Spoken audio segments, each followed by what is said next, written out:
I need to. Okay, we're being recorded. I guess we got to be civil now. Um, welcome everyone to our last session, the Central Texas Association of Black Social Workers. On this historic day, Joe Biden is our 46th president. And we have an amazing speaker today. I'd like to welcome everyone, welcome any members, any visitors. Welcome to our session. Let me get my little list here. I want to introduce the officers that are present today. Our president is, can someone put their phone on mute, please? Thank you. I want to introduce our president, Dr. Sharice Chevelle. Hi, I would like to introduce Jamie McKinney, our secretary. Marie Hines, our public relations and marketing. Pamela Twitty is one of our founding members. She's not present. And I'm Trina Cooper, membership and engagement. And today you guys are in for a treat. This is probably one of my favorite people and my favorite people in the entire world, Dr. Delvin Atchison. He was my pastor at Antioch Missionary Baptist Church for 15 years. He and wife are such people in my life. I can't even explain. I'm going to go ahead and introduce him and share the screen. Let me see. All right, now I have this one, but I'm going to read a little bit more. Hold on. Dr. Delvin Atchison currently serves as the senior pastor of the Westside Baptist Church in Louisville, Texas, and as the director of the Great Commission team for Texas Baptist in Dallas, Texas. He studied philosophy and psychology as an undergraduate student at the University of Texas at Austin. In October 2004, Pastor Atchison was conferred as an honorary Doctor of Divinity degree from St. Thomas Christian College and Seminary in Jacksonville, Florida. Pastor Atchison was awarded this Master of Divinity degree with honors from George W. Truett Seminary, Baylor University, Waco, Texas. On May 14, 2010, during the graduation ceremony, he was awarded the Robert Jackson Robinson Outstanding Preaching Student Award for his graduating class. He is currently enrolled in the Doctor of Ministry program at Truett Seminary. And I have a little bit more. I just couldn't fit it on the slide of my introduction. So I'm gonna share that. He began his public speaking at the age 9 and age 16 of age under the late C.L. Simpson, pastor of the Progressive Missionary Baptist Church of Hearn. His pastorate includes the 114-year-old Antioch Missionary Baptist Church, which I think is 125 now, of Waco, Texas, Bethel Baptist Church of Crockett, Texas, Progressive Missionary Baptist Church of Cameron, Texas, and the Old Province Missionary Baptist Church of Branchville, Texas, for a total of 35 years of pastoring. In the summer 2006, Pastor Atchison matriculated at Regents Park College, Oxford University in England, under the tutelage of the mentor friend, Dr. Joel Gregory, 2011.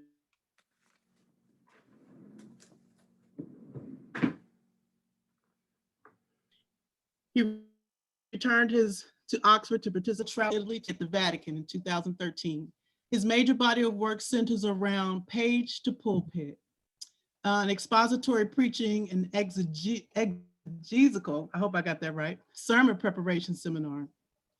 His calling is to equip pastors and preachers. He has an inaugural member of Truett Seminary,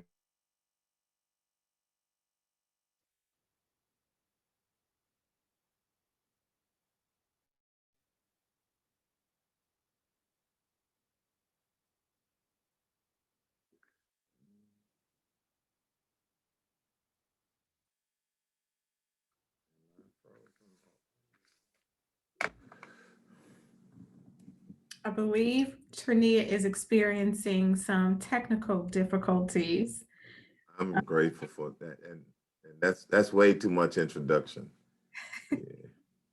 We're so thankful that you have decided to come and join with us and just talk with us and share with us about this topic of healing and getting past this whole election process. And I'm excited to hear what you are going to share with us. I'm excited to be able to have this discussion. And I ask that everyone who is on here at some point will be asking you, Pastor, to take questions. And I'm hoping that those of you who are on here, as we're listening to you speak, that you would think about any kind of questions or any comments that you would want to share, just to kind of add to the discussion. So I'm looking for a really rich, meaningful discussion. But I'm going to go ahead. Trania is still trying to settle her technical issue. So Pastor, I'm going to just go ahead and just turn it over to you. Just let you just take over. We don't need to hear any more introduction. I think Trania did a fabulous job introducing. That would happen to me. We're going to move forward. My father would have been proud of that introduction, and my mother would have actually believed it. It was really kind. Thank you, Trina. So I had like this formal speech for you today in the light of what I perceived as a cowardice on behalf of our country, to cower, almost to genuflect to one individual. So I'll just kind of talk my way through that, and I'll be open for some discussions. Let me celebrate the kind of person Trania. I'll call it that amongst the friends. We just call it Trina. She is our baby. She has been our baby, and to see what she is for me a joy. One of the things we all want, I think, is whatever we say, we want our lives to matter. And when I see what Trina's life is, it lets me know that my life has mattered. When I first met Trina was a single mother. I don't even know if she was in school. I had just been called to a church, and she will allow me to share this, and kind of struggling to get her daughter something from the church had chosen to bless her, and I didn't know her, and my wife and I seeded into her life, and Lord, if we had known, we'd never be able to get rid of her. It has been a joy, and just to watch her go through her associates and through her bachelor's and through her master's, and now to see her at a college, it is always amazing to me. And I say this to those of you who are investing in people's lives: you never know the return you're going to get on even the smallest investments. And I am always cognizant that when I die, the only thing I will have left is what I have given away. And so I am spending my life trying to give away as much as I can, so that people I invest in will go further. Thank you. Now, let me just share a few scattered remarks, and I'll be open for some discussion. June 27th, 1988. There at the Convention Center in Atlantic City, New Jersey.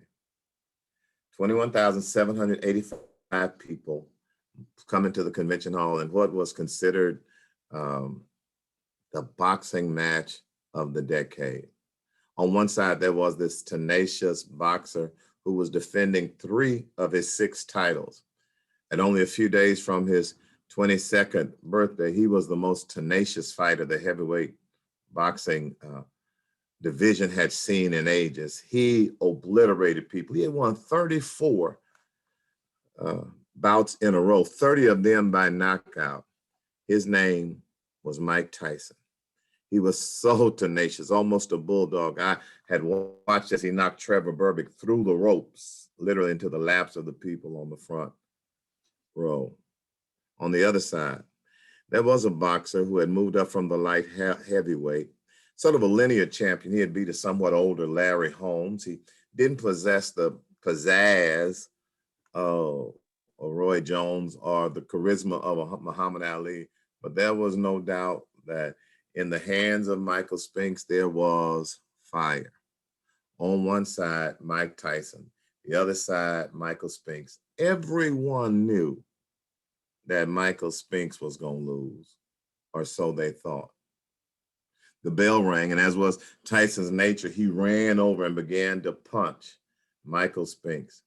He hit him in the body with a blow. He went down for only the second time in his career. Once before, he had been knocked down by Dwight Muhammad Qawi, but he had gotten back up to win a decision. as he had done the first time. He got back up and began to fight again. At 1 minute, 31 seconds in the first round, Michael Spinks is hit not to the body, but to the chin with a blow by Mike Tyson. He would go down to never fight again. In 91 seconds, he had lost the heavyweight championship of the world. But before you feel too sorry for him, he left with $13 million because at least he showed up for the fight.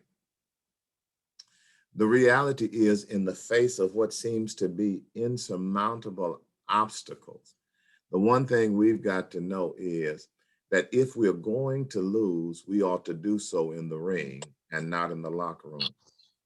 The great challenge for most of us in life is that we don't even bother to show up for the fight. If it looks like we're going to lose, we tend to throw in the towel. But if there's anything that this election has taught us, it's that initial returns don't always determine ultimate results.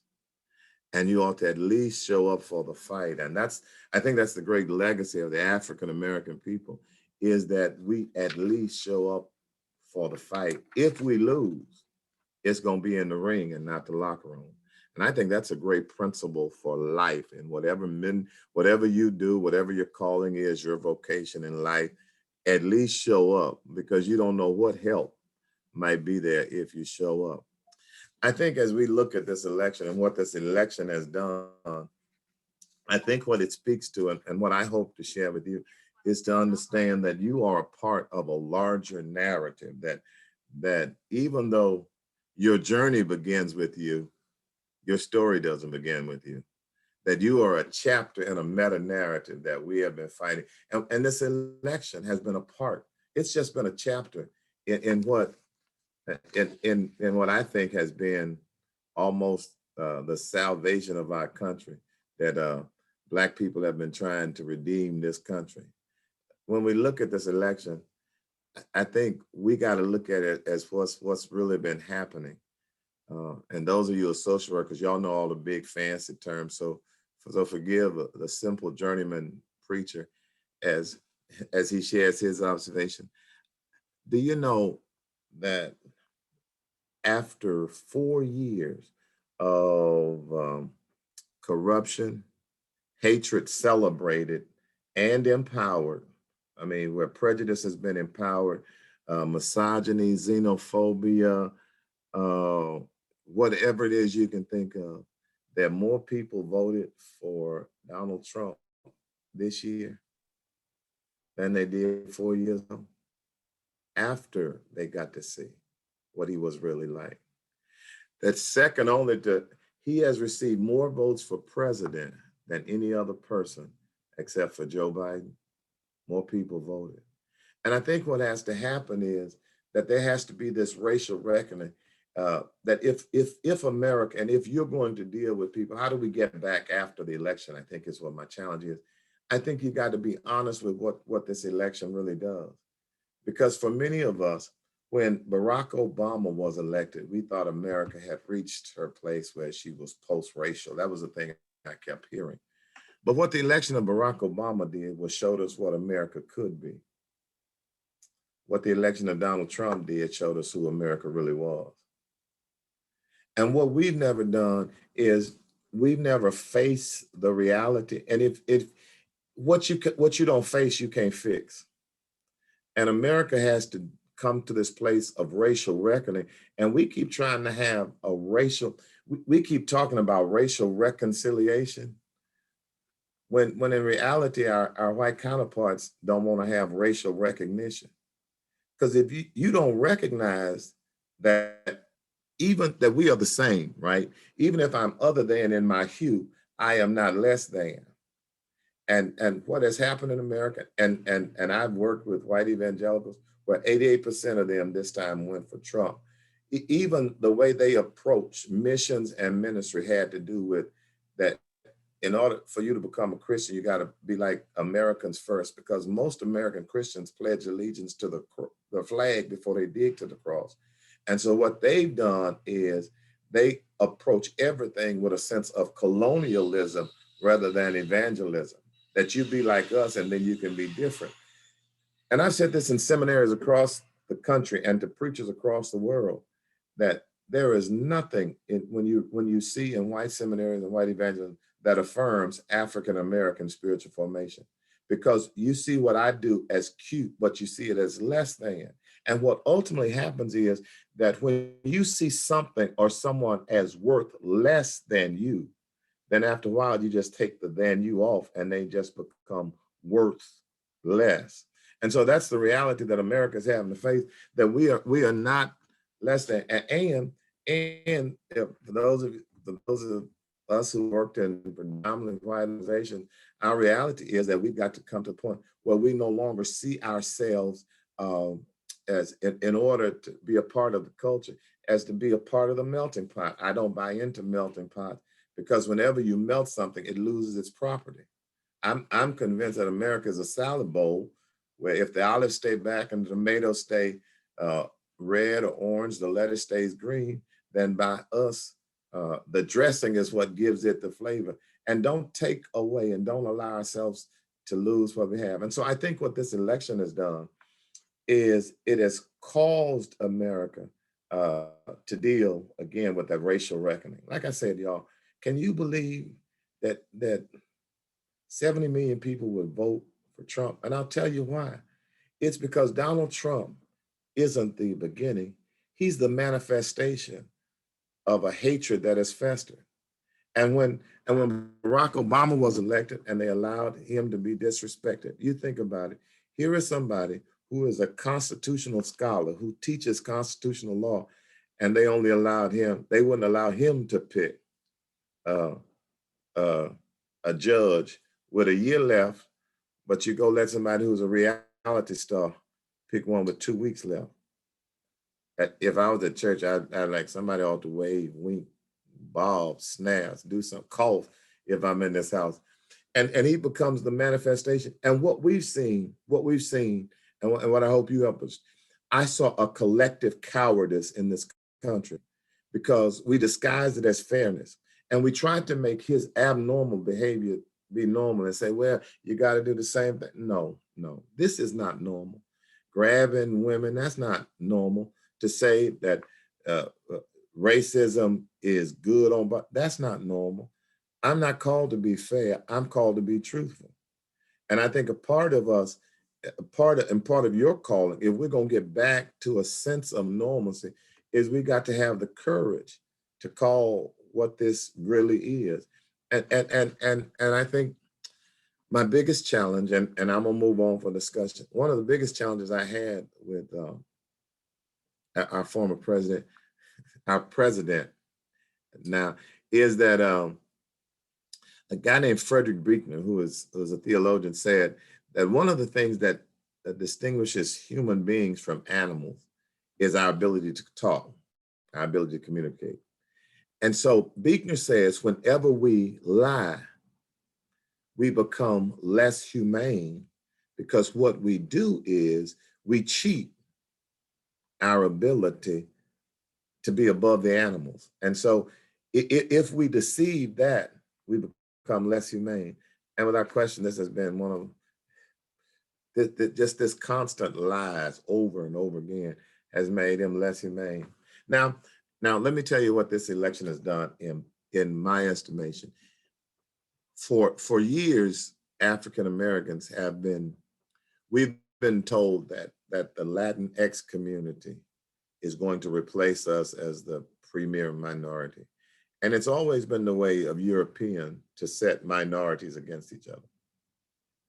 And not to underestimate the impact of the Latin community. But let me tell you what happened in this election. When we look, the reason we've been waiting these days is that the presidency was being decided in Detroit, 79% Black, Atlanta, 52% Black, Philadelphia, 42% Black, Milwaukee, 39% Black. The redemption of Joe Biden's political career was at the hands of Barack Obama. He brought him back and made Joe be arguably the most influential vice president in the history of this country. The salvation of his presidential campaign James Clyburn. James Clyburn got up there and went old school Baptist on them crying, y'all, let's get it back in there. Let's hope him. He said, let's hope him win. And he did. The vindication of his ticket, almost validation, came from, and my wife will get mad, from an AKA being on his ticket. I wanted him to get a Delta like my wife, but he wouldn't listen.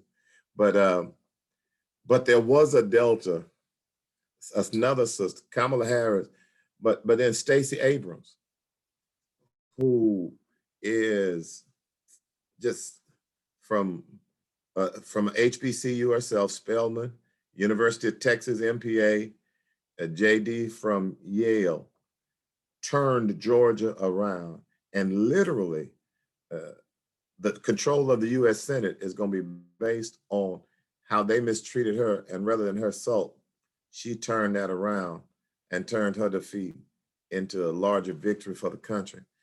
And so that's kind of where we are. When we acknowledge those realities, I think that we're able to give validation to our people to say that our purpose in this country is still relevant, that it has never been more relevant, that when we hear the voices of Du Bois, who talks about us redeeming the consciousness of this country, that American, even at her birth, what she thought she was to be, her words were spoken when they were saying all men were created equal, except for women who aren't men, or Black men who are chattel, or people who come. They were really saying all straight white men who own land are equal, but the rest of you are not. I think that we have helped this country to grow up and to see what democracy is. And so here's what I think, and I'll be open for discussion. Here's what my challenge is to us. If we are not careful, we will allow people to steal from us what we have invested, just out of utter frustration. If you're like me, I stopped watching the news. I'd almost given up on this country. But those who wrote the chapters before us, who were telling our stories before our journey began, to vindicate them, we can't give up, we can't give in. And those who we share with, we got to tell them, we got too much invested in this. And when white people tell me, well, you know, if you don't like this country, you can leave. I'm like, no, I'm gonna change it. I said, well, you go back to where you came from. And I'm not at church, so I can tell you what I tell them. I said, hell, I'm from her. I'm where I came from. I was in Africa, and you came got me. And so your people made a choice to come over here. You chose me, and since I've been here, I've redeemed it. And I think that's kind of our job, to say let's understand the significance of what we've just done. We put somebody into the White House. That the first woman who's going to be a part of the leadership team is going to be a sister. And y'all, let me tell you what Black people in America ought to be excited, right? And then I'm open. Trina, I'm through. I'm going to take the offering and do an invitation.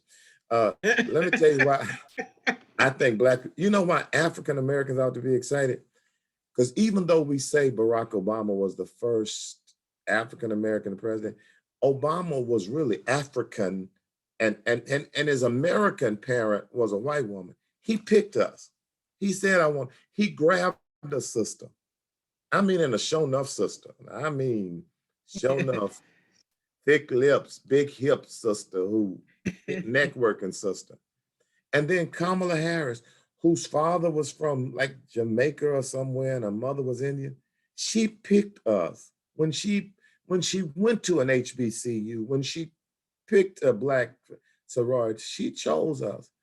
And I don't think we ought to lose the significance of these historical moments, saying this is what we bring to the table. And our way of getting back is to say that the long, dark night of a Trump presidency was worth it, with the dawning of this new morning. Of one heartbeat away from the presidency is a sister who chose to be Black. She picked us, and I'm excited. She picked us, and to return the favor, we picked her. We picked her, and to say we did it.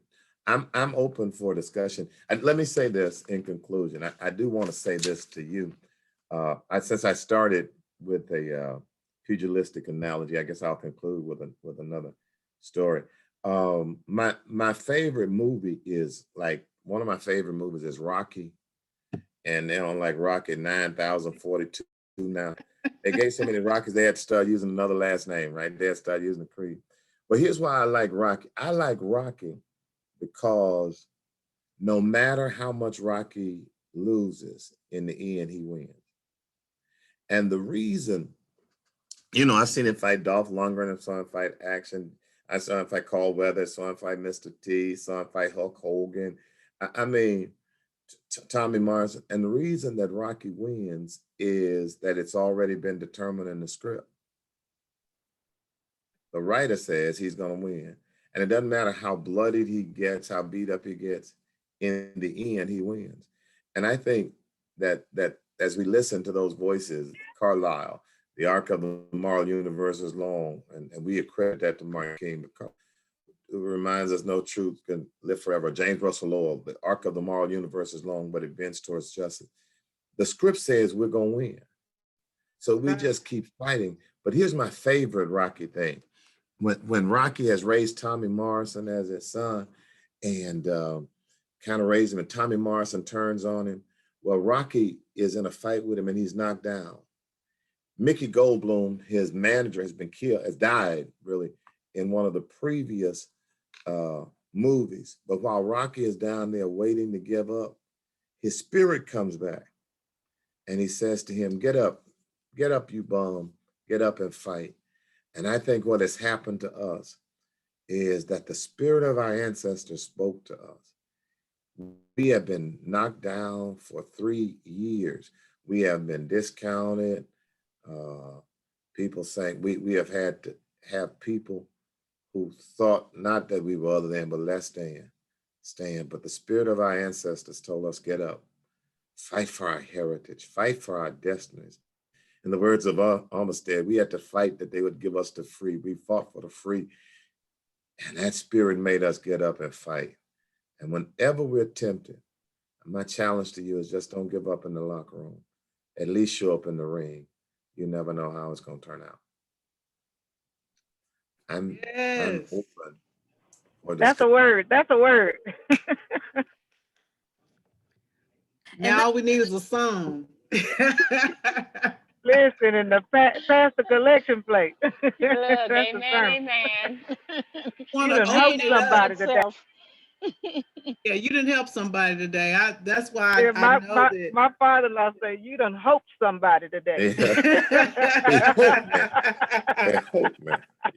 We want to open the floor up for discussion and questions or comments. Well, the first comment that I have, and I have a question working right now, but I just want to acknowledge the fact that I too, a huge Rocky fan, huge. Rocky is my go-to. Anytime I'm looking to inspire anyone or encourage anyone, I got all kinds of material that I can pull from all of the Rockies. And number 5 is literally my favorite. Adrian. Yes.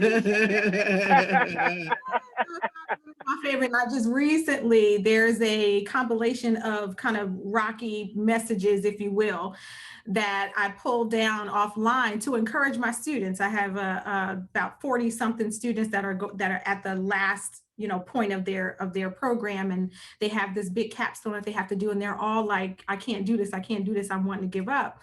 And I just recently shared that with them, and we just really had a powwow, and some of what you said I shared with them as well. So I felt like you were kind of giving me what I've already given. So that was good confirmation, but also I always get excited when anybody talk about Rocky, because I'm such a big Rocky fan.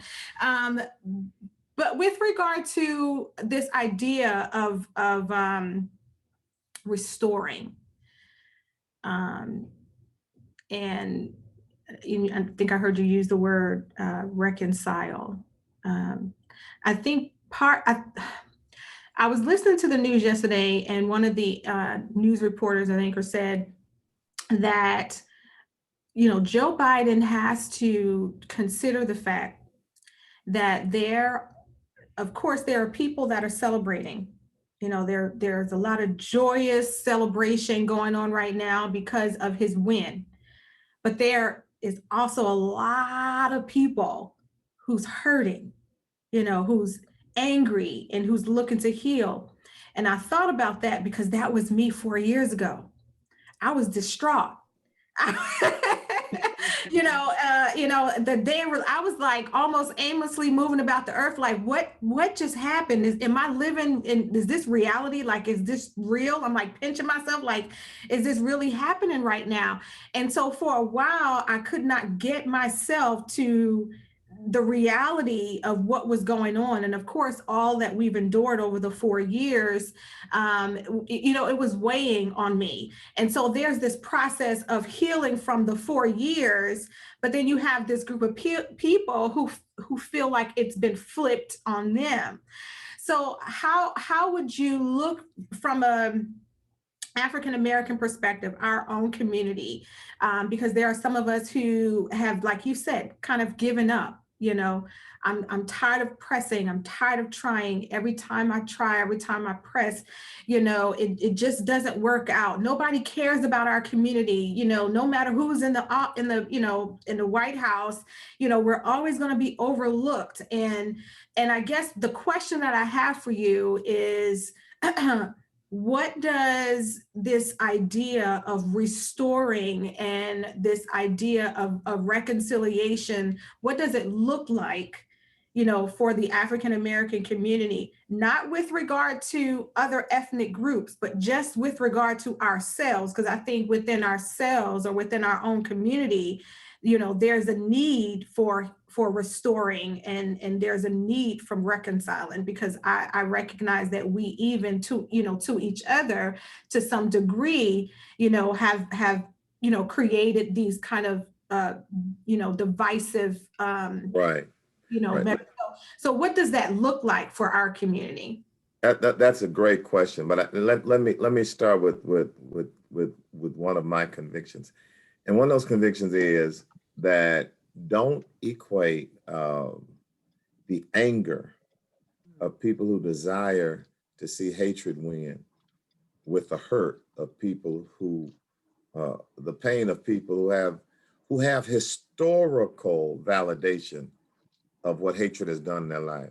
So the white people who want to stay ahead and get mad because some black people are advancing, that's not the same anger. And I hear people say that, well, don't gloat. I'm like, well, yeah. Let me tell you where I'm coming from, right? So when all the stuff was going on with the with George Floyd, this moment of racial reckoning, and people were going back out, and I didn't participate in any of the march because my thing was this, and I got invited to go pray at thing, and I kept saying to people, right now I'm somewhere between Jesus saying turn the other cheek and my mama saying if anybody put their hands on you, try to knock their head off. And so I don't have anything good. And my church, they let me be real, Jamie. They let me tell the truth. And I didn't have anything to add in some nonviolence way. Because I was, somebody came out there waving a flag, hitting me. I was gonna be one to want arrested for a reason. And so what white folk have done, what this country has done, is they have made us almost feel guilty when we stand up for what is right. See, we're trying to get equality. They already are getting equity. And there's a big difference. They've been invested, but much of what so we're just trying to say, get to where you are. And I think it's unfair when we have to go care about their feelings because y'all hurt, we're gonna care about your feelings. I'm not in that mood right now. I'm saying to the country, we are moving. This is the reality. You have been in charge for 240 some years. For 400 years, you got reduced labor from us. What else can we give? And they keep saying, well, we all need to give. We're giving our lives. Our sons and daughters are dying. Our worth is being discounted, right? And so I don't have anything else to give. And I don't, and I think we sell ourselves short for us to go try to make the peace now, right? It was obvious. I think one of the mistakes I think Barack Obama made was he spent the first 2 years trying to be friends with folk who had no idea to be friends with. If you don't want to be my friend, I don't want to be your friend. I'm not trying to come to your place. I'm not trying. I'm just at a point now where I'm comfortable being who I am. And so I'm saying to you, what America has to do, here it is in a nutshell, is that America is saying, let's heal without making change. And it's like going to the doctor and he opens you up. He says, oh, I see your tumor. Okay, I'm going to sew you back up. You go home and heal. Take the tumor out. Get rid of the bad spot. And the anger that's going to happen over the next few years, that's happening now, is us saying, let's remove the tumor. Racism is so deep. We've dealt with it for so long. We're at a point where we have to get some compensation for it. And a part of that is just the acknowledgement that we were wrong. And I'm not saying we have to gloat. I will be grinning quite a bit more. But I am saying that we don't have to sell short what has happened to appease other people, because they were adamant about, I like the way things are. I want to keep it the way it is. This is a validation, because on every level, on every level, I mean, if you think about it, every place that the status quo could put somebody to slow stuff down, they did. Oh, y'all gonna mail in ballots? Well, let me change the postmaster. Let me take out all these sorting machines. Oh, y'all gonna drop your mail off? Okay, let me take a county like Robertson County, where I'm from, that has 15,000 people in the whole county, and give them the same drop-off spot as Harris County that has 10 million people. Let me make that hard. Oh, okay. So if you mail in your ballot, oh, y'all can go vote? Okay, let me make them get IDs so that when you come to vote, if you don't have a car or you don't have a need for an ID, you can't vote. Oh, so y'all been to jail? Oh, I know you paid your time back to society, but we're gonna take away what it means to be an American citizen. And still we won? And they're asking us, what else do we need to do? I think you need to live in the moment, celebrate the victory, to say this is the new reality. That half of this country, well, less than half, said, let's keep it like it was. But a younger, more progressive, more understanding, I would hopefully more educated group says, this is where we're going to have to go. Does that make sense? Sure, Dr. Chevelle? You know, that do make sense. And let me just say, I do apologize if you understood my kind of commentary into my question, that I was making the hurt in the No. I understood exactly what you were saying. Okay. You know, that you want to be nice. How do we bring them together? Now, the one good thing we got in Joe Biden is we got Uncle Joe. If you've listened, he's been conciliatory in his whole time. You know, I'm elected a Democrat. I'm gonna be American president, and I think that's great. I mean, that's just who he is. You know, hey, he has always, if you followed his career, he has always worked on both sides. So I think he's going to help heal the nation politically. But I hope Sister Harris gets in his ear and say, hey, don't forget, them people were marching for you down in Georgia. We flipped Georgia. Don't forget. Mm-hmm. So for those who lost their identity or who have been stripped over the last 4 years and kind of in the sense of, I ain't got no more. You know, I ain't got no more to give. You know, how do we within a community build them back up to where they recognize? You know, there's a lady who lives in my house, and my baby mama, and for 4 years I have listened. The closest I'm gonna tell her what you said. I'm texting her right now. She will tell you. She will tell you the closest I've come to leaving my wife has been every day for 4 years. I hate is too strong a word, but she talks about, she has some girlfriend they call, I turn off the radio. So she has been over here. The night he won the election, I had because I had a sense he was going to win. And so we had gone off on a getaway. She lost about 85 white friends on Facebook. She told them off and blocked them. And he has obsessed her. She has been obsessed with him. And for me, it was the poll. He became a non-entity, but that wasn't the right answer either. Because somewhere in between we should have found. What we do now is with the fervor, the angst, the anxiety, I think we channel all that energy to make sure that as incompetent as he was, that Joe Biden and Kamala Harris are going to be just that successful. That we say to ourselves, as Black people always have, we can do this. From slavery through Jim Crow, we are marching forward. That we channel those voices of our ancestors telling us to get up and fight. And that's what it is. You just dust yourself off and say, now this is the pastor in me that says this, but because I see the Bible not just a spiritual thing, but as it has such practical sense. So my concept of what resurrection is whatever your enemies thought would take you out, if you survived it, not just coming back from the dead, you know, if it was a sickness and you survived it, you're strong on the other side.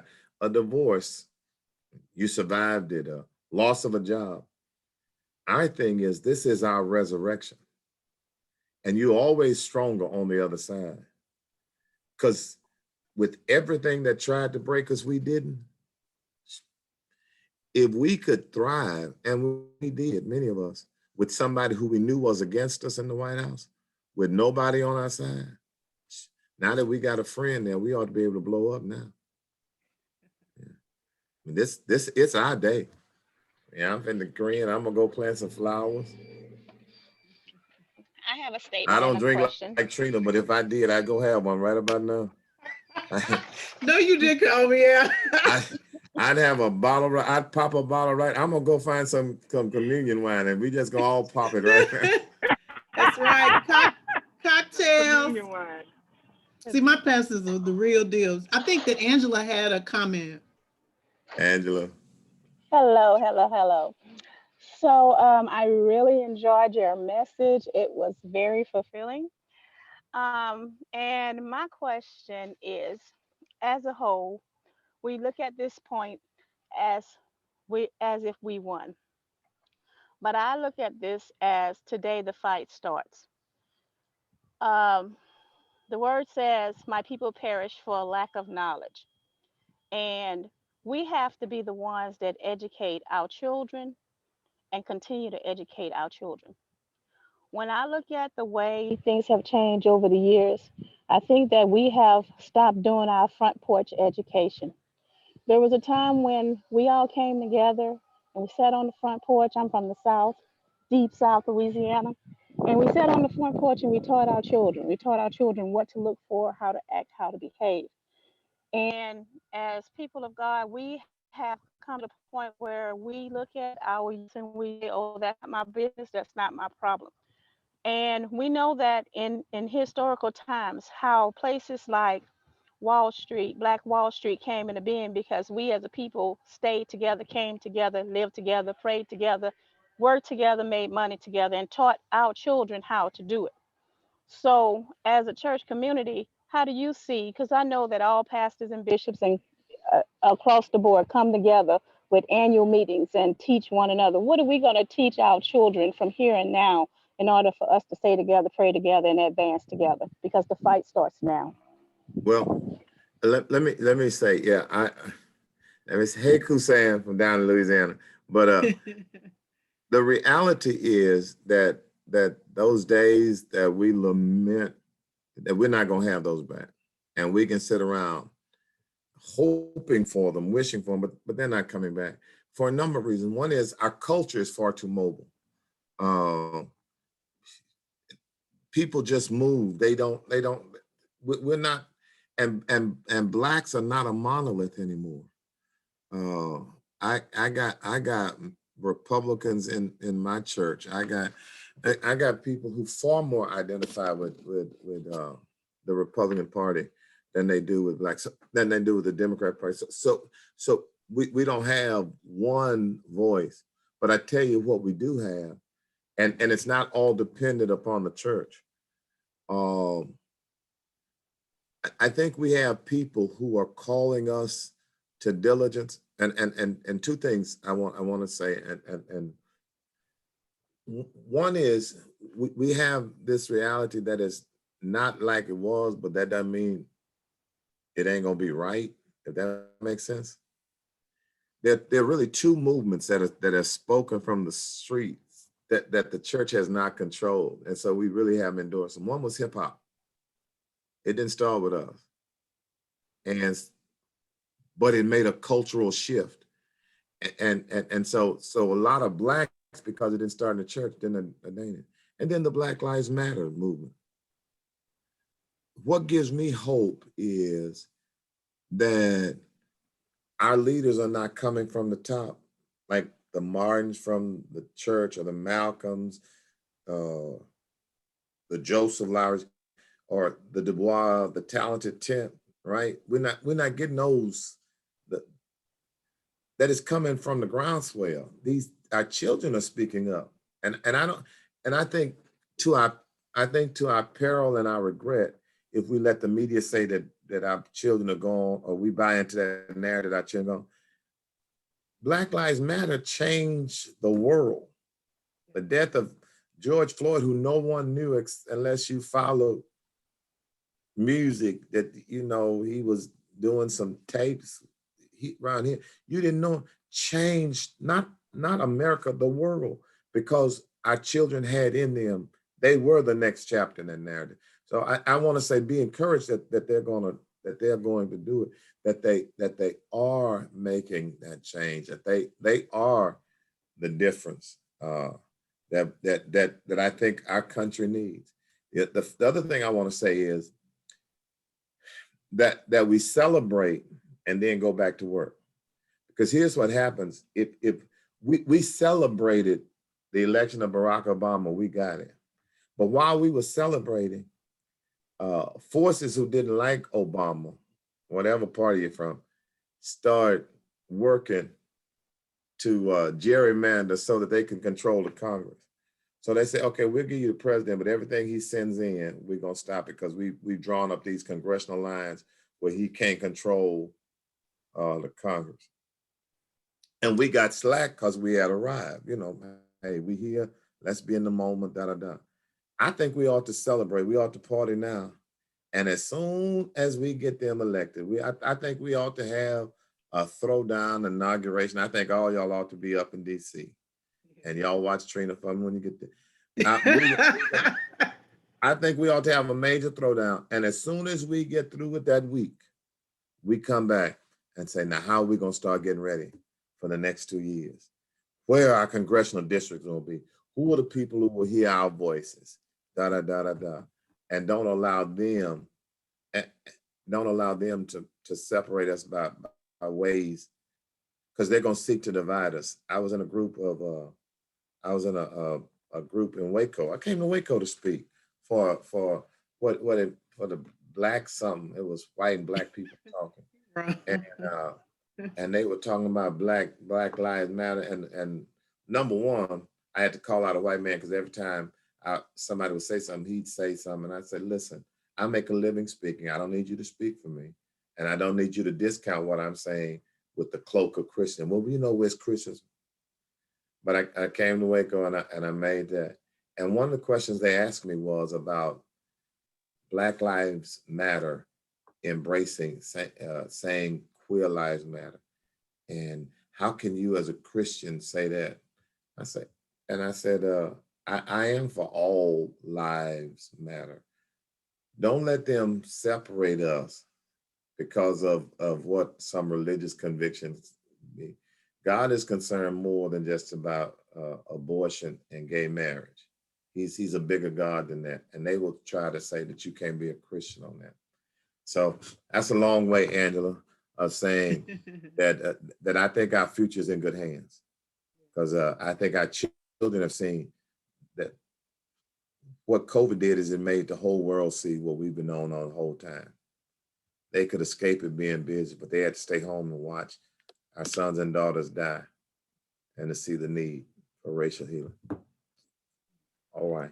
All right, all right. Anybody else have any comments or questions before I don't know what to ask, but I have noticed that in the Black community, it almost has torn us apart. Not completely, but there's a bash on Black women. Matter of fact, I heard something yesterday calling Stacey Abrams trash. How could you say that? And I just responded with, You know what that is. newsflash, women are the dopest species on this planet. And I'm biased to women. I'm married to one. My mother was one. I have sisters. Yes. But I have as daughters Black who are people, we've always had that in the midst. We've always had to have those in the midst that's going to be someone in our own family. But that's not a Black thing. That's a human thing. Yeah. And culture tells us that only Black folk do that. No, it's a human thing. And the danger with African Americans is we allow a European culture to define what beauty looks like. To say to us that you can't run a Stacey Abrams because she weighs too much or she's too dark. And I think we got to reclaim that. And I think partly we are. Have you noticed, and people don't want to give the election of Barack Obama, but I think he awoke in us a sense of cultural identity. Have you noticed that you can't find, it's almost difficult, it's almost impossible to find a heterosexual, same race couple on almost any commercial that they're interracial couples. And I think that's a good thing. I think it's a good thing. But have you noticed how many models are as dark as I am?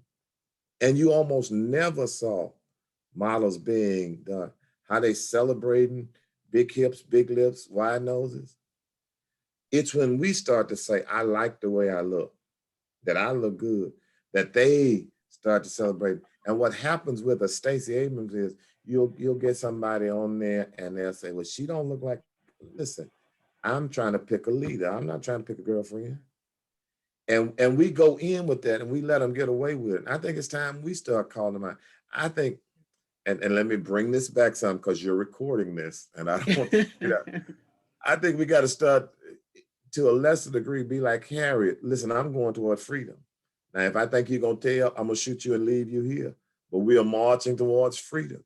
And we got to stop letting people, as we move from equality to a sense of equity, to say, I'm getting some out of this. I'm not just even with you, but I want some of your return.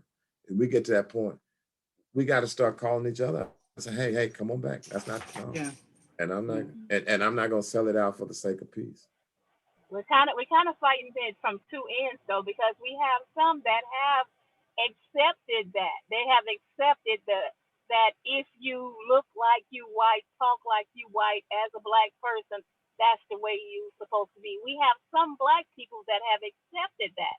And therefore we're fighting two different mindsets. We're fighting that mindset and we're fighting the mindsets of white that think that if we do not go towards being like them, that we're wrong. I mean, I worked at a volunteer at a predominantly white medical clinic, and anytime I come with an Afrocentric hairstyle, the older white women are like, "Oh my God, you done come in with something crazy on your head." And they boldly say it. Yeah. And I say, "Yep, I got to keep y'all thinking and wondering," you know. Yeah, and we are, but we are fighting it, but it's a fight worth having.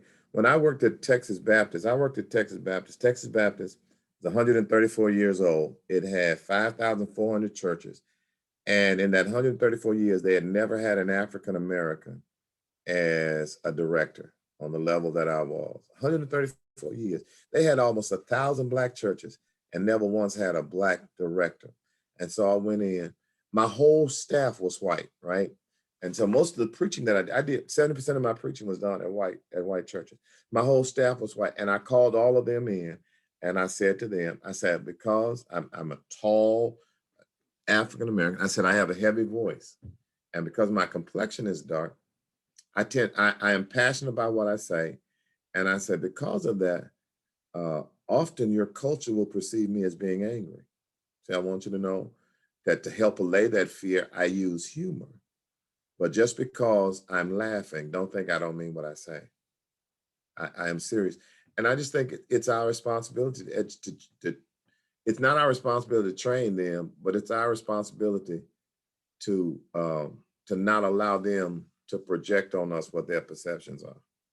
Because my thing is, when I went to Texas Baptist, I didn't go in there, and y'all don't think I'm militant and fighting, because I sometimes I hear me and say, "Oh, come on back, D," but I'm too far gone. I can't now. But I don't allow them to define who I am. And so when I go in, I didn't go in there shucking and jiving. Oh, I'm so glad to have this job, Mr. Wayman. I'm like, I had a job when you came and got me. There was something in me that made you want me. I had a job, and now I'm here to do that job. I don't expect you to make any discounts, but you know, I don't you don't have to do me any favors, but I want you to understand who I am. And I think so long, particularly those of us who work with predominantly white organizations, just to go along, we let them get away with stuff. And I think it's time we start calling to account. I was speaking at DBU in their cafeteria, and they were talking about, well, how do we heal racial equity? I said, you got to, they're the patriots. So they got all the founding fathers signing this document.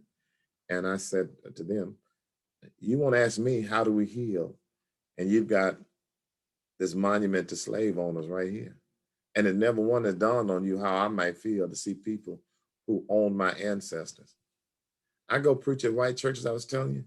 And one of the first ways I let them know, hey, I know y'all are white and I'm black, because I said, I knew today was going to be a challenging day. I asked for a flesh-colored mic and they gave me this. You know, usually this little pink headset mic. And they laugh. I said, okay, y'all know I'm black right now. Let's move on. That's right. But call them into account. Call them into account. And you don't have to be angry to do it. Just say, I just want you to know, I'm not angry, but I'm real. You know, and I agree with what you're saying, because it's so key to be able to, you have to assert yourself in a manner that speaks. First of all, you got to be confident enough to assert yourself that speaks in a manner that says, you know, number one, I'm not intimidated by you. And number two, you know, you got to respect who I am. I know who I am.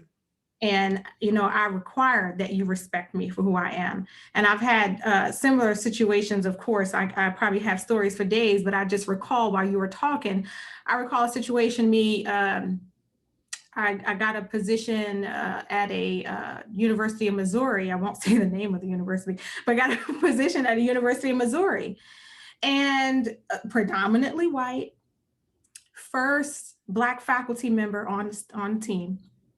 And before I stepped foot on campus, the students got wind that there was this Black woman, you know, about to be teaching us in the classroom. And before I knew it, before I could walk through the doors of the building where my office was, I was getting messages about students being intimidated about being in my classroom, being afraid because I was Black. Now, when was this? How long ago was this? Okay. This was within the last 5 years. That's what I'm saying. 5 years. You think in the 21st century. Yeah. That when a couple of years ago, I'm at a conference, right? Now, let me show you. This is why I say it's our season. You remember the shooting in Charleston? So I go down the year after the Southern Baptist Convention is having a meeting there for racial reconciliation. Well, the directors from the other states are there. And I think there may have been one other Black, and they brought him. So I was there, like 40 of us. And we're there talking, and this white boy gets up and says, he said something, but he said, you know, and I'm from Oklahoma, And we believe the Bible in Oklahoma. All 77 of our counties voted against Obama. We believe the Bible. And he said, so I get up and walk out, and I come. He sees me, says, "Brother Delvin, I understand that I offended you. That you were offended. I want you to accept my apology. Would you accept?" I said, "I will, on a number of conditions. One, I want you to know you were completely out of place for us to be talking about racial reconciliation at a church meeting to bring up politics. So number two, your assertion that because I'm a Democrat, I don't believe in the Bible, that only Republicans believe in the Bible, was an affront to me. I said, because I'm so conservative on what I believe in the Bible, I'm so liberal in my politics, because I believe the whole Bible and not just certain parts of our politics. I said, and the Bible that you say you believe says that we are to pray for our leaders. And for you to talk about what you say is a God-ordained leader as if he is not a Christian, and your state is right because they voted against him, is offensive to me. I said, and we're here for racial reconciliation, and that's what you chose to bring. But see, they do that because they can get away. And then I said, and five, about your mama. No, I didn't say that. I didn't tell that man that, but I will. No, but I mean, just for them, just we keep letting them go. And if we let them go, they're gonna get away with it. And we just grin. I said, no, let's talk about this now. This is offensive now. It's been normal, but it's abnormal. Let's stop it now. And I guess if I want from anything from y'all, be empowered. Don't let other Black men discount because you are in a position of power. Right. Stand up. You know, I think that Donald Trump, the good thing that Donald Trump has done is he has let Blacks understand that whole thing about, well, it doesn't matter who's in place. I have one of my children was a part of who has a PhD at when Hillary Clinton was running. She was a part of that African American nouveau intellectual movement that says we don't owe the Democrats anything, and we don't owe them anything. We don't have to da da da da da. And so and a number of Blacks weren't inspired to go vote. You know, so what? You got Trump. It's a whole lot of difference. And you know, they spent 4 years cussing on Facebook, talking about Donald Trump because they weren't passionate enough to vote. I think we got to make it our business to not sleep. In the words of Angela, stay as vigilant. Yeah. Anyone else? Anybody else have any questions? I just wanted to share something that last year I had a friend at work. I work at Baylor. Everybody knows that. So, you know, Baylor's really doing a lot of work for reconciliation, I should say, and racial equity. So before COVID, before all this happened, I had a coworker come to me and he said, Trina, I know that he struggled with racial issues, but for some reason, he and I clicked. And he said, I really beat down. Everybody hates white men. He went to a conference and I think it might've been a lot of racial equity talk and white privilege. And he was saying he's tired, you know, he's a white gentleman. And I closed my office door and I said, well, the only thing I can say to that is think of us. For 400 years, we've been tired. And you just went to a conference that was several days. So if you take that, and he said that was a turning point for him. So when all of this happened, he said, Trina, I'm so grateful for our conversation because I have a better understanding of racial inequity. And so little small things like that. Like I'm in a group that we meet every week, and one lady that's over the School of Social Work, she said she will not sit on a panel if it doesn't have an African-American person on it. And she's declined several. She said that's how Carolyn Cole, don't know if you know her. She works with Dr. Singletary. She said, I will no longer serve on a panel. She said, I've gotten dirty looks. And she said, they always say, well, we don't have anybody. She said, she always has names prepared of who they can invite. Awesome. And she will not serve on a panel. So little things are happening. I'm seeing it, and I'm grateful to be a part of this time and this season. And I think that's the way we do it, It's pretty Trina, just powerful. those small, addressing those Yes. small microaggressions, I think is what they're called. Yes. If you address, so I had a white guy call me when I was, and he said, I'd like to go out and eat with you. And so we went out and ate, and when we went out and ate, he said, I thought he wanted something. So I said, why do you want? He said, I just need a friend, and you look like the kind of guy I'd want to have as a friend. You seem rather consistent. He said, can I say something to you? I said, please. He said, I didn't know about the criminal justice system. He had seen Only in America, that O.J. Simpson series. He said, and I liked it because he said, I still think O.J. Simpson is a cold-hearted killer. He said, but after watching that story, if I had been treated by the criminal justice system as African Americans, I'd want him to be free too. And I said, oh man, I'm glad. I said, everybody black knew OJ did it. We just ain't told nobody. We knew he did it, just to tell nobody. I said, but what you got to understand about us is we just wanted you to know what we feel like. Because we've constantly seen video. We've seen people go for their wallet and get shot 18 times and you freed a man. We saw Rodney King get beat and you freed him. We've seen, so we just wanted, it was our way of letting you have some empathy. Yeah.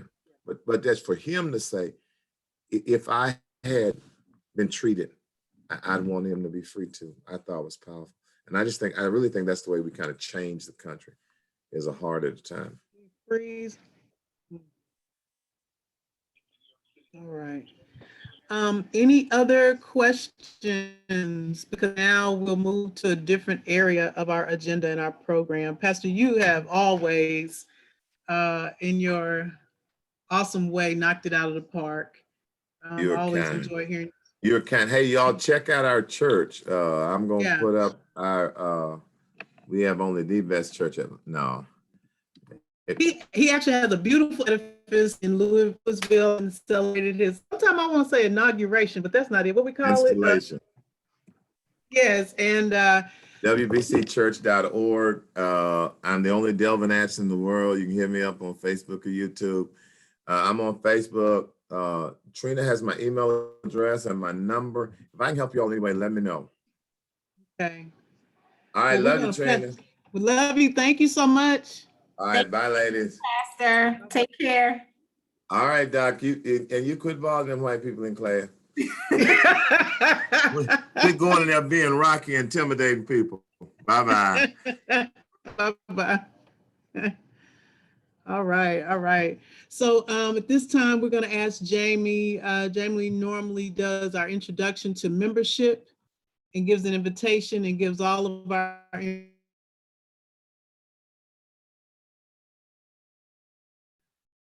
Can you hear me? information, and then we'll move to our closing remarks. Can y'all hear me? Okay. So I may get knocked off the internet. I have to come back. I was gonna say mine keeps saying unstable. So if I go out, I apologize, y'all. First, I want to say if anybody is coming on for the first time, will you please put your name and your email? I have some people just say their first name. Will you please put your email in the chat so we can save that and then reach out, let you know about anything else we are going to do, meetings, events, or anything else. Just put it in the chat and we can save that. Thank you very much. And then for folks who haven't been on any of our meetings before, just know that we are planning to have, hopefully, this was just one of the best conversations, and this was it was just good news and then a good conversation. Good conversation. I hope that everyone enjoyed it. I hope that we can get something to him, just because this was what I think needed to be heard for some of us. I know for sure I needed to hear this today. So let me first say that. And then next I'm going to say just a little bit about our organization. We are the Central Texas Association of Black Social Workers. And You do not have to be a social worker to join, but we are calling for membership for the rest of 2021. And we do want you reaching out, or 2021, y'all, I'm already in next year because I'm excited, 2020. And we do want you to reach out. We want to grow and create that change that Dr. Atchison was talking about, and what Trina and Dr. Chevelle were talking about. It's our time to make the change and be mindful and be intentional with that. So the real question that I want to pose to everybody right now is, how are we going to do that? And you can do that with joining an organization, joining and being active in the community. And one of our goals is to be active in the Central Texas community. And we hope that we can build up our own family with, what was that, Trina? Sorry. No, I was just saying, it looked like you had frozen a little bit. I'm sorry. It's okay. If I go in and out, I apologize, but I'm just giving my spiel. But I think that you know, like everyone, and like we just heard, this is our time for change, and this is our time to shine. So we'll celebrate and then get to work, like he said. So if y'all are ready to, you know, put the pedal to the metal and have some focus and drive, we would invite you to join. We currently are, I want to put on, and I always forget to do this, I'm going to put up our do you have our informational sheet that you could post up really quick? I'm sorry, my computer's just going kind of slow. I don't have it handy. Do you, Dr. Dr. Chevelle? Chevelle? Okay, I can hear you, but I know you said yes. I'm gonna put it up now. I can read your lips. So, okay, so Dr. Chevelle, Good. Dr. Chevelle's gonna put that up and give you a little bit more information and the FAQs about who we are and what we do, and it'll have our mission statement. But we are calling for membership right now. And we do want those, we would like professionals, non-professionals. You do not have to be a social worker to join, but we want people who are ready to change the community and make that change for African Americans. You do have to be of African American descent to join. She just posted that, so y'all take a look.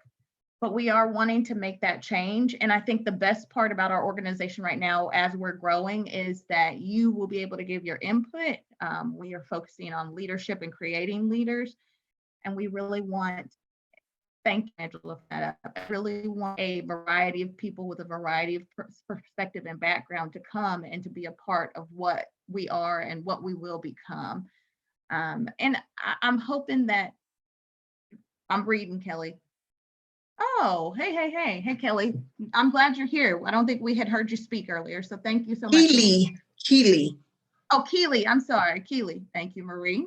Thank you, Keely, for being here. So, but we do want to grow, and we do want to make this change and make this next step that Dr. Atchison was talking about. And I think that we can do this together. So please take a look at our FAQ.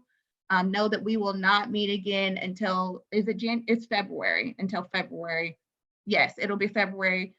So we're going to have a rest time for the holidays, but that does not mean that we're not going to be working and planning. So please continue to reach out to us and to go ahead, put in your application, and we will get back to you. It's okay if your audio's acted up. We know, we understand, we've been frozen and people getting kicked off. So it's all right. We're working with it. We made it. But what I was going Can to you say, all put up a link to the application? yeah, it's inside of the FAQ.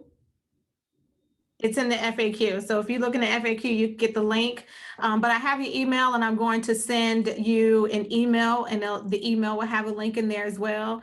And we would love for you all to join us, even though, you know, this is our last kind of general meeting for the year.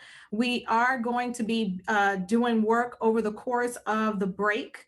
Our next official general meeting will be in February, but however, we will be reaching out to all of our members to get involved with our agenda for 2021. And there are a number of things that we're trying to accomplish next year, and we will need everybody's input and assistance and support in order for us to accomplish, you know, the goals that we have. So we have, you know, committees and whatnot that we're trying to form in order to make impacts in the community. We actually, our organization, our association is an 8-county spread. So we are trying to make sure that we begin the process of building our presence in each county that we are responsible for. And it will take, everybody's effort to make sure that we do that so that we can continue to build and grow and move forward. So we would love for you all to come on board and join us and kind of get in this grind, because I do agree it is time for us to not sit on the sidelines anymore. It's time for us to make that difference. And it doesn't matter if there are, skills and such that you don't have. It's okay. We are all learning together. So just bring what you have to contribute and we will go from there. We will go from there. It's all about impact. It's all about us doing what we can to, empower as well as to uplift our community. So I'm excited, excuse me, Dr. Phil, I'm excited to have Keely here. She reminded me that I helped her with her financial aid like in '97. I was assistant director of a MAC grant scholarship program. And she said, and I remember Keely very, very well. So today is a great, great day. Yeah. Man, I can't even, I got the news on over here. I don't know if y'all see me kind of looking at it. Well, welcome, Keely. We're so glad that you came. And yes, Keely and Angela. Nice to see you, Melanie. Now, who's on Galaxy 811? I'm unsure who you are, but definitely make yourself known. If you can, pull down that FAQ and send us an email. Let us know it was you that was online with us. And we didn't get a chance to meet with you, but we would love to touch base with you. So definitely reach out if you can. But Jamie, yes. I didn't mean to interrupt your spiel there, Jamie. Yeah. You're good. Sorry, I was on mute. No, you're good. That was my just kind of call to arms, and I'm going to save this chat too. So if you put your email in there, then we will get you. Does anybody have any questions? I'm sorry, Trindia. No. Go ahead. That's all I was going to say. Angela, Keely, anybody have any questions? I don't have any questions. So glad. I hope everybody enjoyed Pastor Atchison, a special person. I don't know how my life. You can see he knows a whole lot about me because I see him as my brother, my pastor. Him and his wife is just as dynamic, and hopefully maybe in 2021 we can have her. She told me she was mad because I didn't pick her first. But dynamic, when I say power couple, Black love, that's it.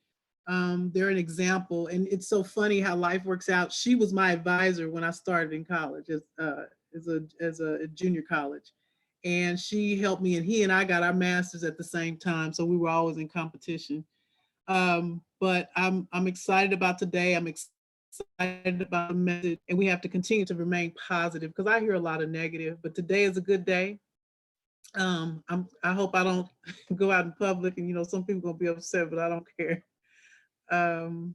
So do we have any questions, any concerns? I am membership and engagement. We are going to have a new focus. We need some strong membership with commitment and willing to make effective change. And we're going to set our agenda for the year. Anybody have any questions or concerns at this time? Well, I will ask that our president give us some closing remarks on how we should close. I'm excited that we were able to do this. Is this our third or fourth one? We started in September. You're on mute. Yeah. This is our fourth meeting. Fourth meeting, yeah. Before I say anything to close us out, Marie has not said anything, and I'm kind of shocked because Marie would at least ask. Yeah. And she hasn't said anything. So Marie, is there anything that you would like to add or share with regard to our meeting?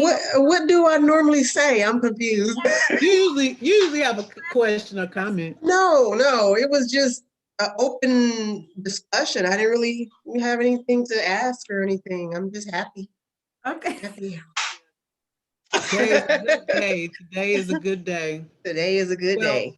For our guests that are on, I guess at this time you can, we're so thankful to have you, Angela and Keely, and our guest who's on the Galaxy. We're going to close our meeting at this time. If you don't have any questions or concerns, please make sure you check out the FAQ and the link. And once you make a decision to join us, you'll hear from me and get a membership, a greeting from me. And I'm gonna do a better job. My commitment in 2021 is to be more engaged in all of our counties and get creative. Because we need to build, I think that we got a good thing going right here, and I want to continue to build on it and grow. We thank you for coming today. I was glad to be here. Thank you very much. We're going to go ahead and end our session now. Thank you. Thank you all. Well, it was a pleasure. I don't really have any real parting words, but God bless you and have a good weekend. weekend. Have a good weekend. Bye-bye. Everyone. Bye.